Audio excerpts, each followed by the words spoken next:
38 minutes. Hello, love. I have more books, which is a given since I said I was going to buy more books.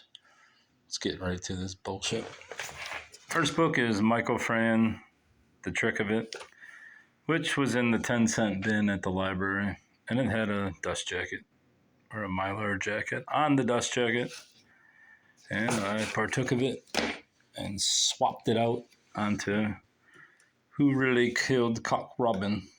Nursery Rhymes and Carols Restored to Their Original Meanings, which is a book I've had for a while.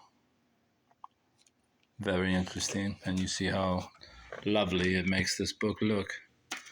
And also notice the spines are different widths, but it didn't matter. The Mylar will adapt. This book was an odd height, so as you can see, flush on one end, a little bit taller on there, so I had to sort of force it in there. So it's got those crease, but it don't matter. Book looks great. It's a classic. Anyway, that's that book. This one will go into a stack to be redonated.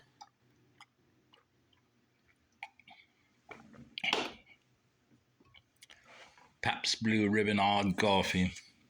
Listen, that's the drink of choice today. Because I'm jonesing for coffee, even though I'm drinking too much coffee every day now. Let's get back to these books. Out of Mulberry Street, Stories of Tenement Life in New York City. I forgot to check this book. It's obviously a reprint, one of those fucking reprint books. I figured it was probably worth something. It's not.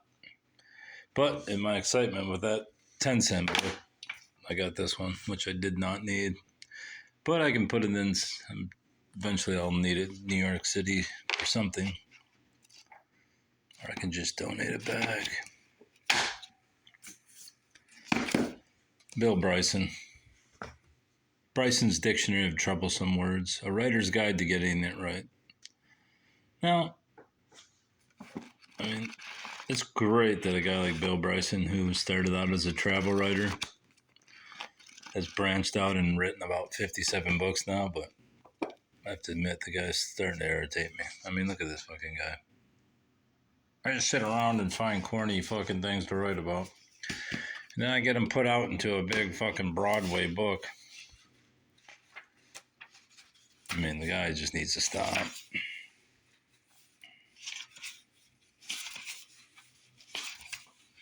Of course, I keep buying his books. AIDS is not correctly described as a disease. It is a medical condition. The term is short for acquired immune deficiency. I mean, what a pointless book. But I got it because I collect dictionaries, obviously. Let's get to the next one. The Romanovs, autocrats of all the Russias. Not just one Russia or two Russias. All of them. Every fucking Russia that's ever existed. That's not good.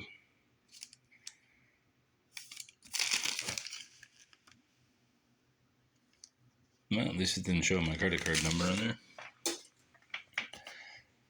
Well, 3 centuries, beginning with the accession of Mikhail Fyodorovich Romanov in 1613, the Romanov dynasty ruled Russia. The line of dynamic rulers that followed included Alexei, who would raise Russia to a position of importance in Eastern Europe, Peter the Great, who would forcibly bring her out of the Middle Ages, and a secession, the 3 extraordinary 18th century empresses, Anna, Elizabeth, and Catherine the Great.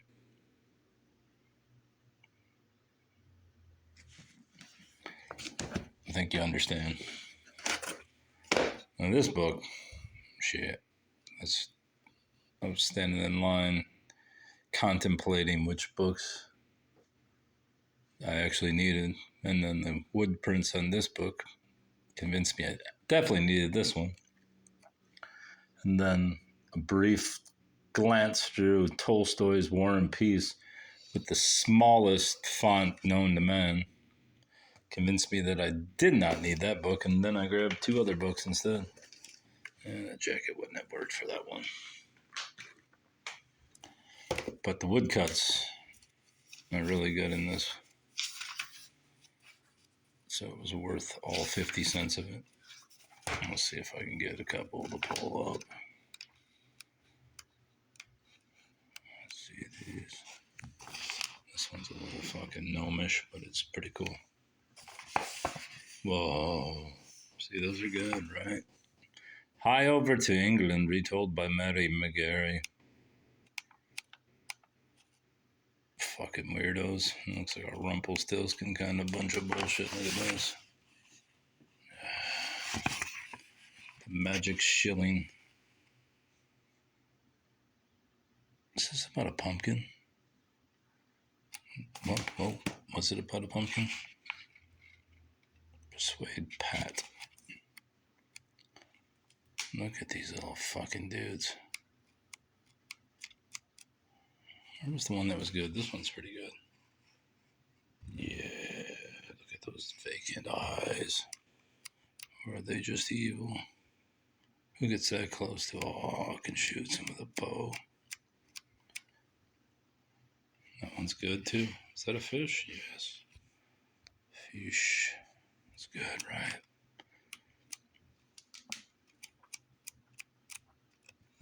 Just found out yesterday that East Nankin, which is a local defunct enclave of the Metro Detroit area, was an Irish settlement.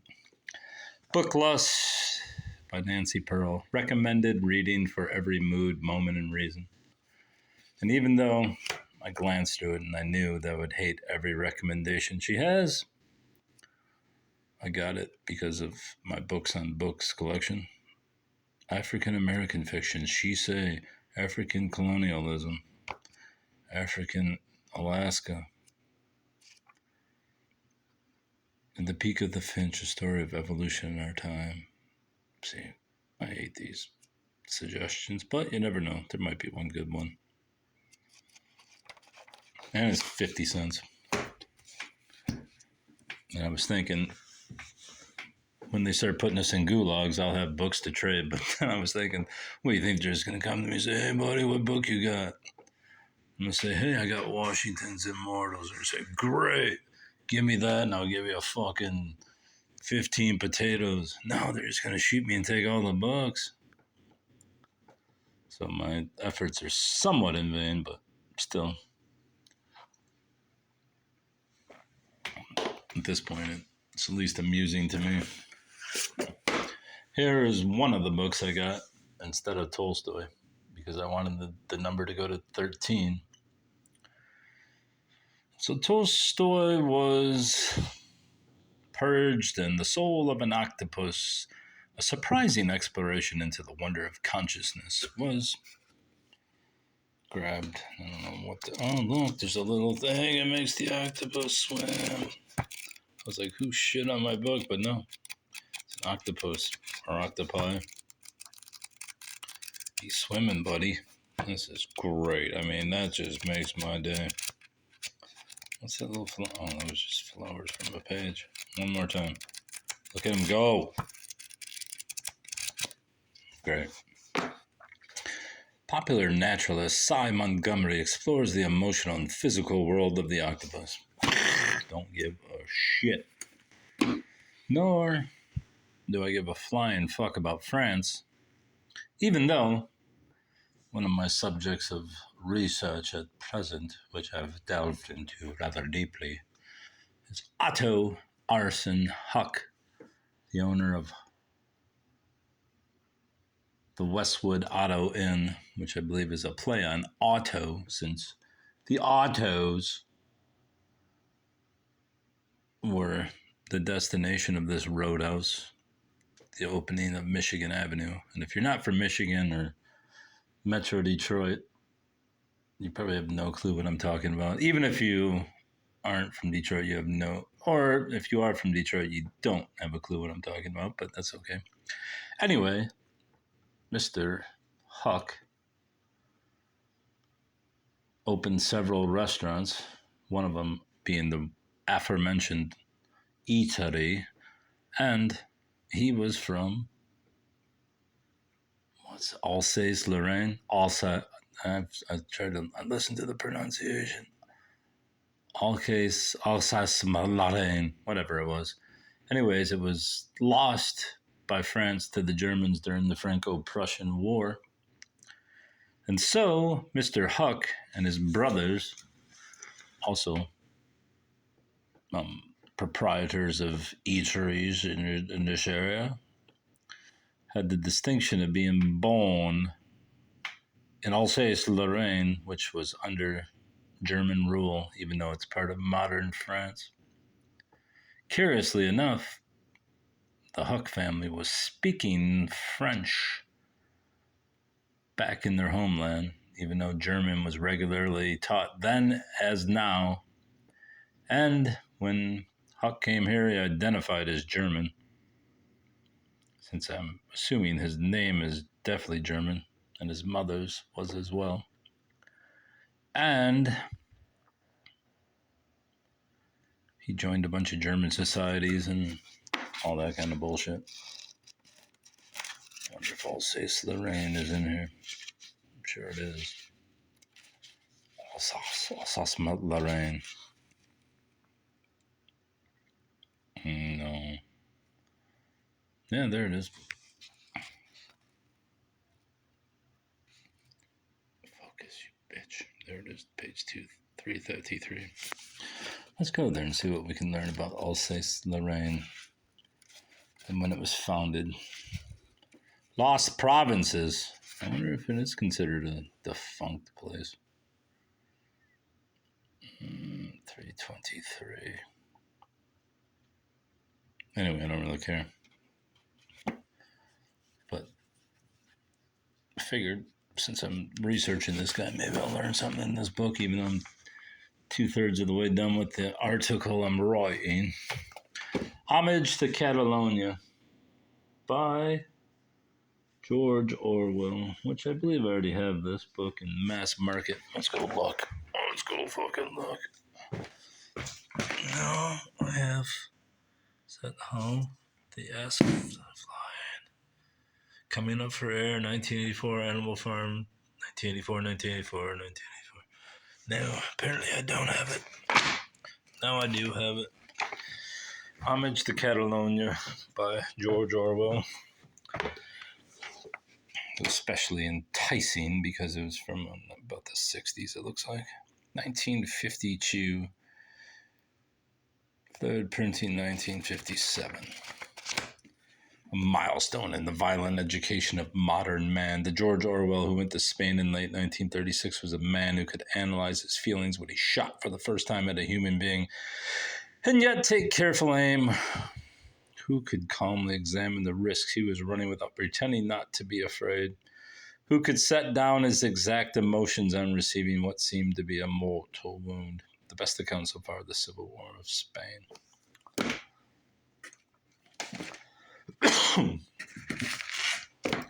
Henry Miller, Nexus, The Rosy Crucifixion, number 3.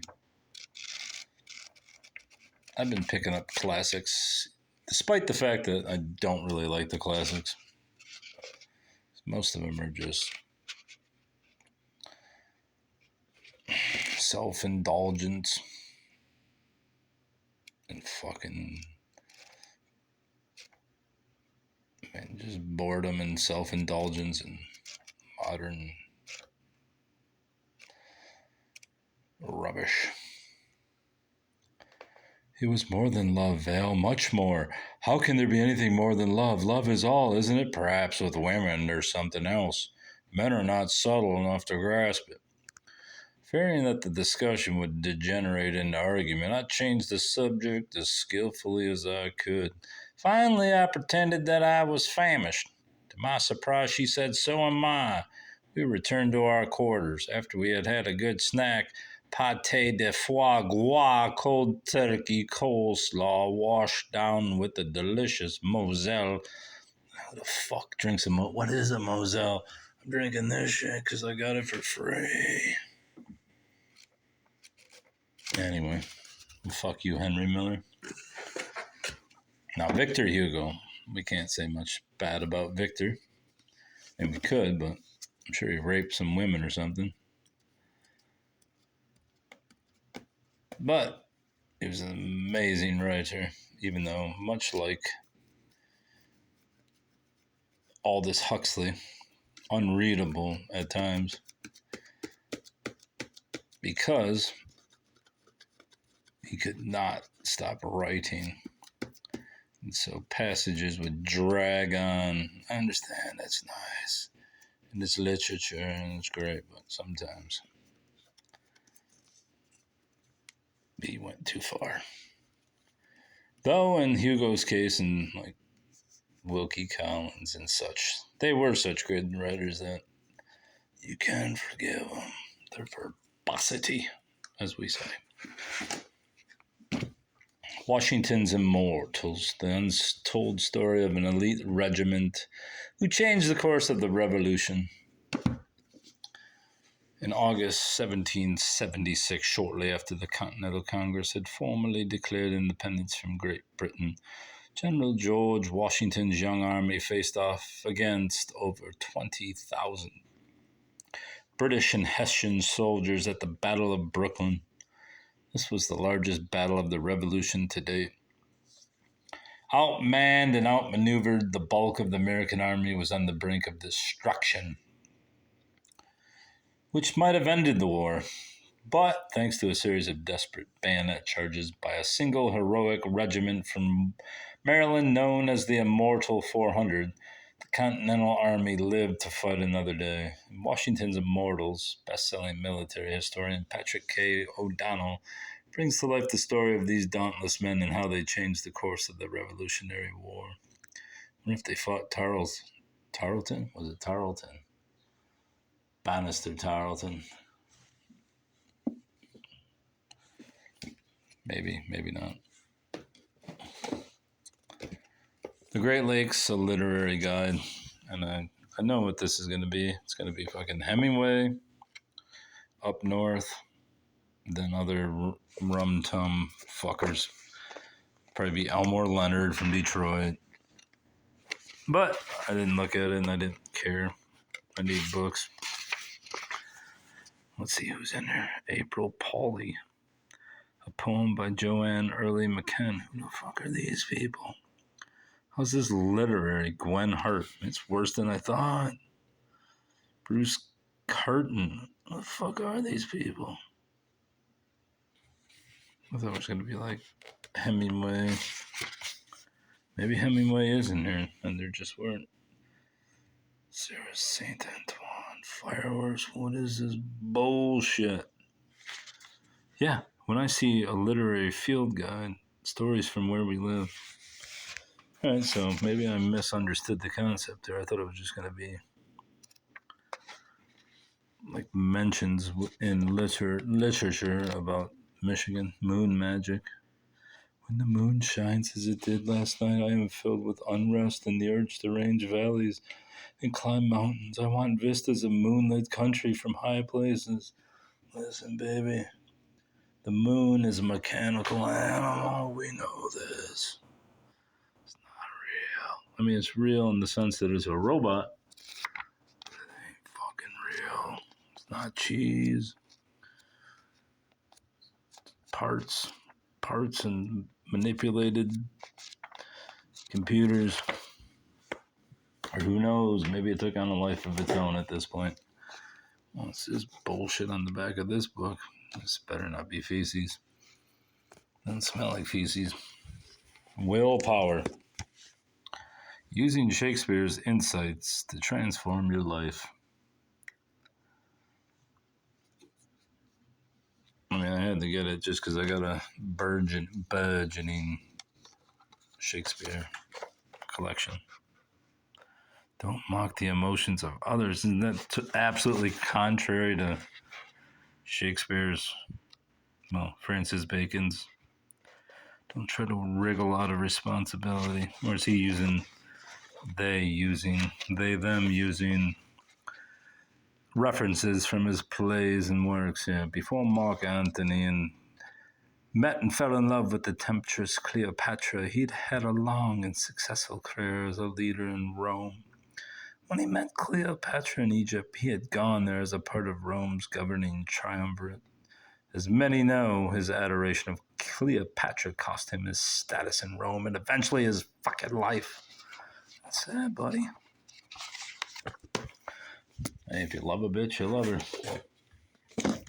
Speaking of a bitch that I do not love, Anne Rice. Did not notice this, but it irritates me. Kind of sick bastard dog ears. I'm sure they didn't do it on purpose, but I've done it accidentally. But what kind of son of a bitch creases in? Anyway, I've been buying Anne Rice books just because she's dead.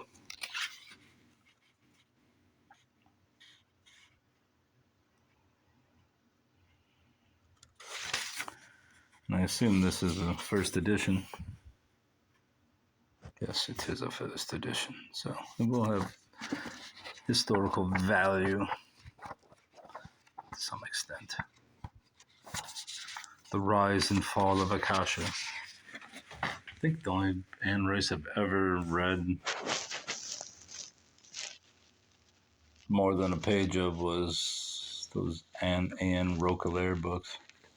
The Sleeping Beauty porno novels, which were pretty fucking boring. It was perhaps 20 years ago that I brought the mother and father across the sea to America and to the frozen wastes in the north where I created beneath the ice my fine technologically splendid house, described by Lestat in The Queen of the Damned, and from which the Queen rose. Wait, did she write? Is this nonfiction?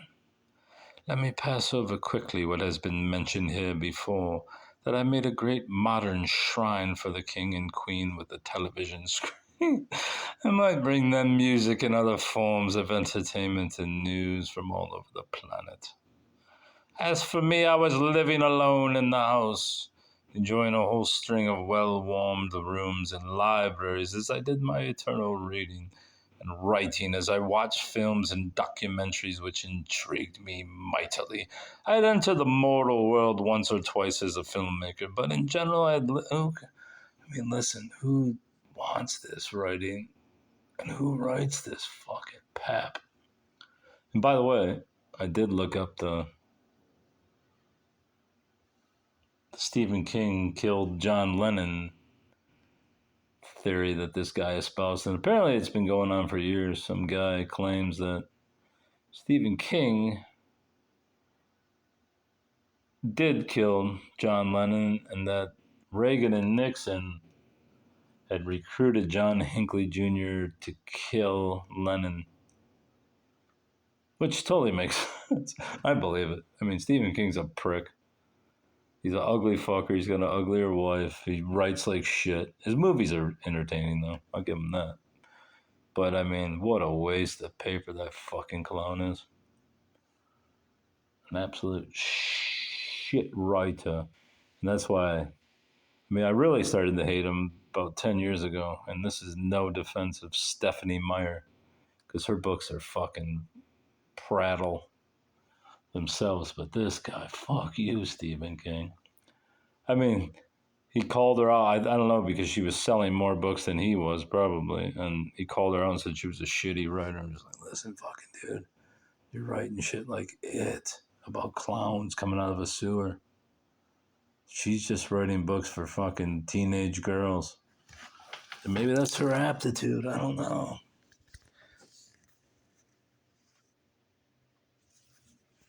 But it rubbed me the wrong way. So I actually defended, what is this fucking book? Fortune in Your Hand. You're not. Maybe you need some books in there with you, buddy. Anyway, I don't like Stephen King. Piece of shit.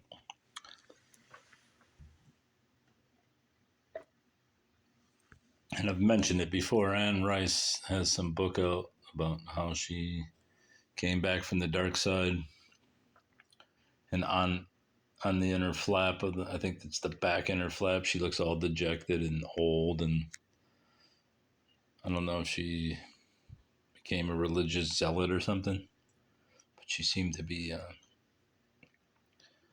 what's that called? Forsaking her dark ways. I didn't know she had dark ways. Maybe she lived the vampire life her whole life. I have no clue. I don't really know anything about her. Maybe it was the porno books. Anyway, I keep threatening to buy that book, and every time I see it, I pass it up. I passed it up again yesterday. And maybe next week when I go back and buy some more 25-cent books, I will grab it. Grab it. Cherry out.